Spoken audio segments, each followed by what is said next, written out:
The new governor, the candidate, Ueda, it seems to me that he gives impression that he wants to maintain the current monetary policy simply because underlying inflation is so weak.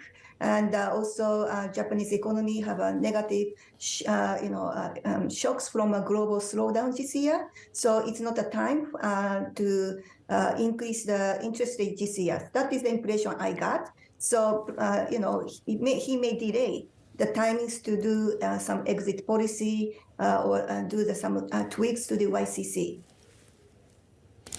Sayuri, what do you know about Mr. Ueda? And tell me, how do you think the Bank of Japan may change or policy? In what way will he approach all this? And I mean, not just him, but of course his two deputy governors, which one guest at least described as being a dream team.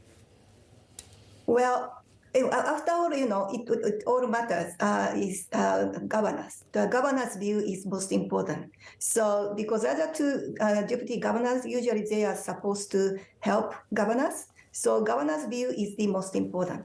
He wrote an article last July for the Japanese newspaper, and there he said the maintaining 2% price stability target is very important to create sufficient room for short-term policy rate cut. So, and also he said because Japan's interest rate was so low, so there was no effective lower bound they were facing. So that affected Japanese economic growth. So from that point, I think he will maintain 2% inflation target. And then underlying inflation right now is still weak.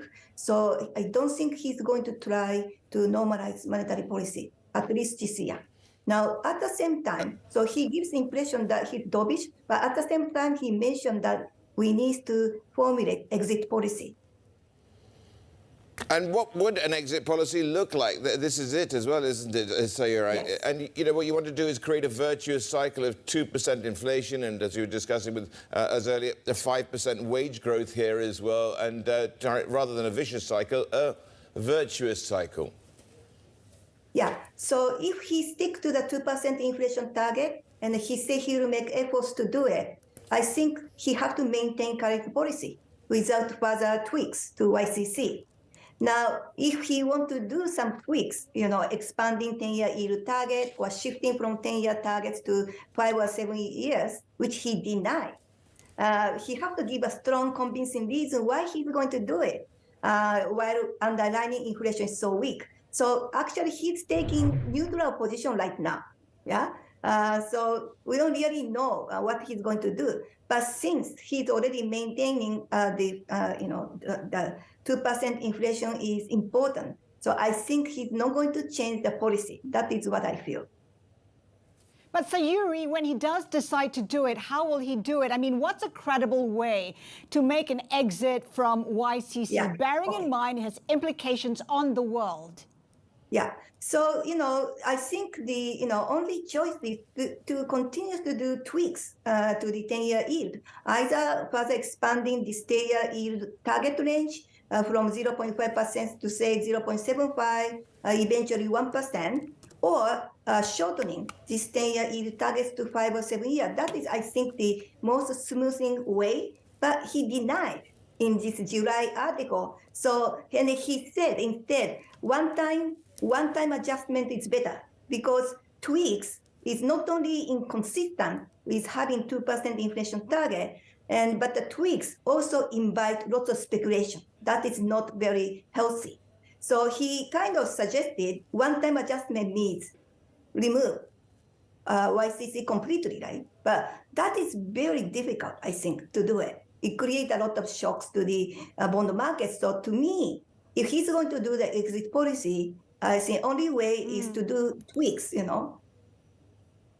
Right.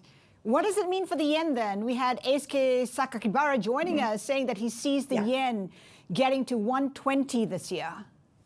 Yeah, so that 120 is suggesting that he thinks, Sakakibara thinks, the Ueda is going to do some kind of, steps toward normalization.